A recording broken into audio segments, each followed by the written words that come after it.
General نے جواب لکھ کر بھیجا، او ملکہ وکٹوریا کان کھول کر سنو، اس ملک میں دو چیزیں ہاتھ نہیں آ سکتی ہے۔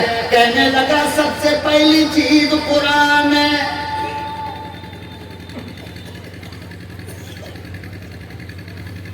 جب تک قرآن رہے گا اس ملک پہ حکومت نہیں ہو سکتی ہے، اور جب تک اس قرآن کا ماننے والا مسلمان رہے گا اس ملک پہ حکومت نہیں ہو سکتی ہے۔ برطانیہ سے آرڈر آیا تمام قرآن کو جلا دو،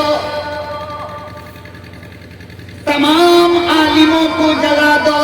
اللہ اکبر و کبیرہ، ایک دن میں 3 لاکھ علماء کو دلی میں جلایا گیا۔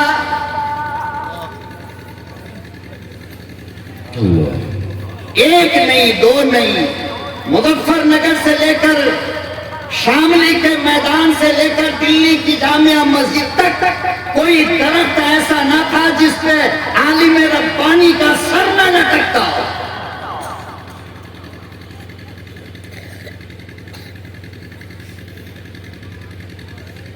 علماء کو چن چن کر مارنے کی پلاننگ بنائی گئی، اور پورے ہندوستان سے قرآن کا نسخہ جمع کیا گیا۔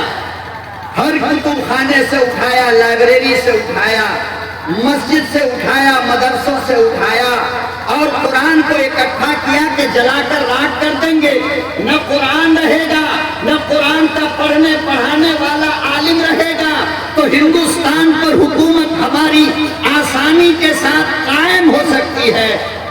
اسی مشن کے تحت قرآن کو چنتا ہوا دیوبند پہنچا۔ ہر جگہ معلوم ہوا کہ دیوبند میں بہت کتب خانے ہیں اور وہاں بہت سارا قرآن ہے، تو وہاں یہ انگریز پہنچا قرآن اکٹھا کرتے ہوئے دیوبند کی سرزمین پر مولانا رشید احمد گنگوہی کی نظر پڑ گئی، اس کے کمانڈر پر۔ دیکھا کہ وہ کچھ جمع کر رہا ہے۔ مولانا نے پوچھا کہ بھائی یہ کیا اکٹھا کر رہے ہو؟ کہنے لگا کہ پورے ہندوستان سے قرآن کو اکٹھا کر رہا ہوں۔ فرمایا کیوں؟ کہا اس لیے کہ قرآن جب تک رہے گا ہم ملک فتح نہیں کر سکتے۔ اللہ اکبر۔ مولانا رشید احمد گنگوہی رحمت اللہ علیہ نے بازو میں ایک چھوٹا سا بچہ، بالکل بمشکل 6 7 8 سال کا رہا ہوگا۔ ابھی آپ نے دیکھا نہیں سب سے پہلا انعام کسے ملا ہے؟ دیکھا آپ نے کسے ملا ہے؟ میرے خیال سے جس کو ناک صاف کرنے کا بھی طریقہ نہیں معلوم ہوگا، لیکن جب معاملہ دین کا اور دین ربانی کا آیا تو اول انعام لا کر کے ثابت کیا اس بچے نے۔ تو ایک چھوٹے سے بچے کو حضرت نے بلایا، کہا بیٹے ادھر آؤ۔ وہ گلی ڈنڈا کھیل رہا تھا، ہاتھ چپٹی پہنے ہوا، ناک سے گندگی آ رہی ہے۔ مولانا نے آواز دیا، فرمایا بیٹا ادھر آ۔ وہ معصوم سا بچہ آیا، اللہ اکبر و کبیرہ۔ مولانا نے فرمایا بیٹا ذرا میرے نانا کا قرآن پڑھ کر کے اس کم درد کو سنا۔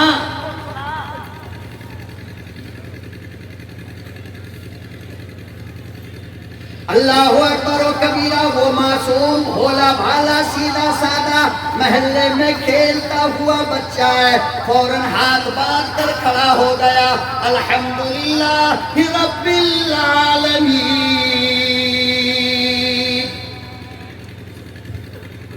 شروع کر دیا، پڑھتا جا رہا، رکنے کا نام نہیں لیتا ہے۔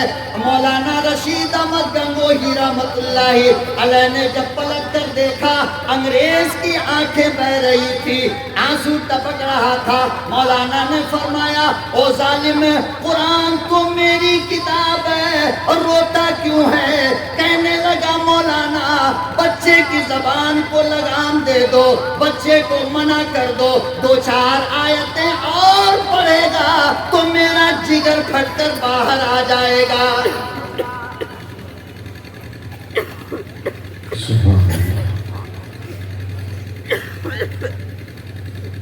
فرمایا کیوں، کیا ہوا؟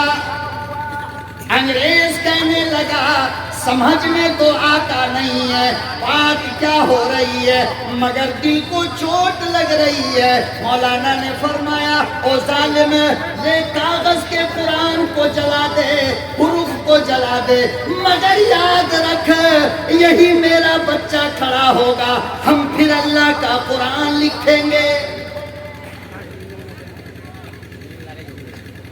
قرآن کو مٹانا، ارے بولو نا، قرآن کو مٹانا آسان نہیں ہے، اور ہمارا عقیدہ یہ ہے کہ اگر کوئی ظالم سرکش کلام مقدس کو جوزدان کے ساتھ سمندر کے حوالے کر دے تو ہم مسلمانوں کا عقیدہ یہ ہے کہ اس کا کاغذ تو مٹ سکتا ہے، گل سکتا ہے، مگر اس کا حرف نہیں گل سکتا۔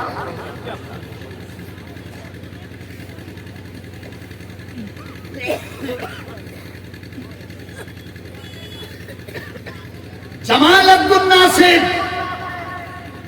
رشیا کا صدر خروچیف، کمیونسٹ کی حکومت تب بھی تھی، کمیونسٹ کی حکومت آج بھی رشیا میں، روس میں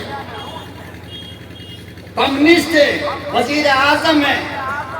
مصر کے صدر اس وقت 1973 کی بات ہے، مصر کے صدر اس وقت ہوا کرتے تھے جمال عبد الناصر۔ رشیا کے دورے پر گئے، سرکاری دورہ تھا، تو روس کے صدر نے کہا کہ جمال مصر سے آئے ہو، خالی ہاتھ آ گئے، ہمارے لیے کوئی تحفہ لے کر نہیں آئے، کوئی گفٹ لے کر نہیں آئے۔ جمال عبد الناصر نے کہا اس وقت تو بھول گیا، دوبارہ آؤں گا تو ضرور لے کر آؤں گا۔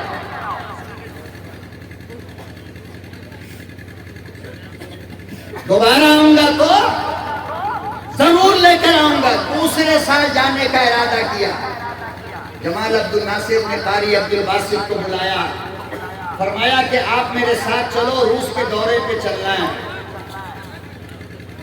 روس کے دورے پر گئے، صدر نے کہا کہ کیا لے کر آئے؟ جمال عبد الناصر نے کہا کہ وہ گفٹ لے کر آیا ہو جو آسمان والے نے زمین والے کے لیے بھیجا ہے۔ اس کی بات سمجھ میں نہیں آ رہی تھی، اوپر سے گزر گئی۔ کیا بول رہے ہو؟ وہ یہ سمجھ رہا تھا کہ مصر کا سونا ہوگا، انگوٹھی ہوگی، کوئی زیور ہوگا، کوئی انعام ہوگا، کوئی کچھ ہوگا، کوئی کچھ ہوگا۔ اسے کیا پتا کہ کیا بات کر رہا ہے؟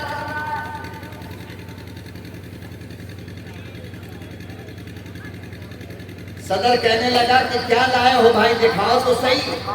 اور پوری پارلیمنٹ میں اس کے لوگ بیٹھے ہوئے تھے۔ جمال عبد الناصر نے قاری عبد الباسط کی طرف اشارہ کیا، فرمایا کہ ذرا پڑھیے۔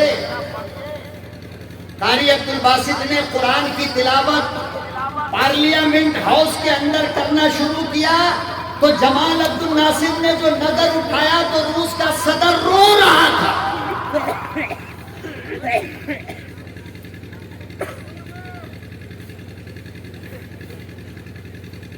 اللہ اکبر مسلمانوں، بڑے افسوس کا مقام ہے۔